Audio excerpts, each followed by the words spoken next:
खरा तुमचा जो खोटारडेपणाचा डाव आहे तो लक्षात येतो।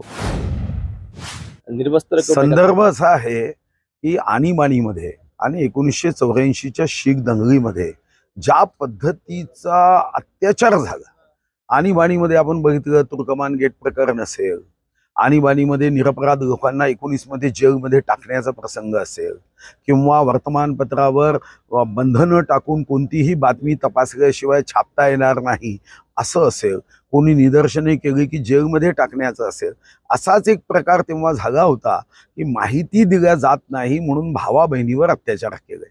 आता ही माहिती दिल्यानंतर याला ट्विस्ट करून जेव्हा ती इतकी भव्य दिव्य सभा झाली आणि या सभेतून जेव्हा पोटदुखी झाली, लाखो लोक होते, त्या लोकांना कोणाला आक्षेप नाही आणि तुम्ही घरी बसून भाषण न ऐकता आक्षेप घेता, तेव्हा खरा तुमचा जो खोटारडेपणाचा डाव आहे तो लक्षात येतो।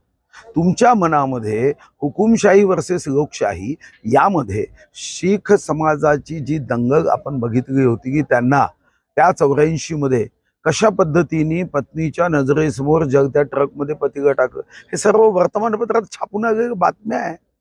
आता या बातम्यांचं खंडन करण्याच्या ऐवजी किंवा या बातम्यांच्या बाबतीमध्ये माफी मागण्याच्या ऐवजी जी हुकुमशाही तुम्ही दाखवली, त्याच हुकुमशाहीबद्दल जेव्हा तुम्ही आज बोलता तेव्हा हे आश्चर्यजनक आहे। माझ्या वडिलांना निरपराध असताना डॉक्टर होते, त्यांना 19 मध्ये जेलमध्ये टाकण्याचं पाप कोणी केलं? काय कारण होतं? काय लोकशाहीला अडचण होती? पण अशा पद्धतीने मुद्दाम त्यांच्याकडे एक सोशल मीडियासाठी त्यांनी एक दिल्लीची कंपनी हायर केली आहे आणि त्या कंपनीचं कामच आहे अशा पद्धतीने लोकांमध्ये संशय निर्माण करणं, विविधा परिस्थिती निर्माण करणं आणि त्याच्या आधारावर सरकारमध्ये येण्याचा, सरकारमध्ये म्हणजे सरकारमध्ये येत नाही पण खासदार होण्याचा प्रयत्न आहे। मला वाटतं की तुम्ही विकास कामावर मतं मागा ना, तुम्ही विकास कामावर मतं न मागता तुम्ही बेछूट आरोप कराल तर लोक तुम्हाला माफ करणार नाही।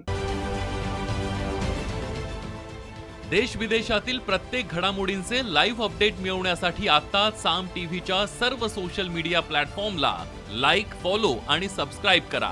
तसंच सर्व नोटिफिकेशनसाठी बेल आयकॉन प्रेस करायला विसरू नका।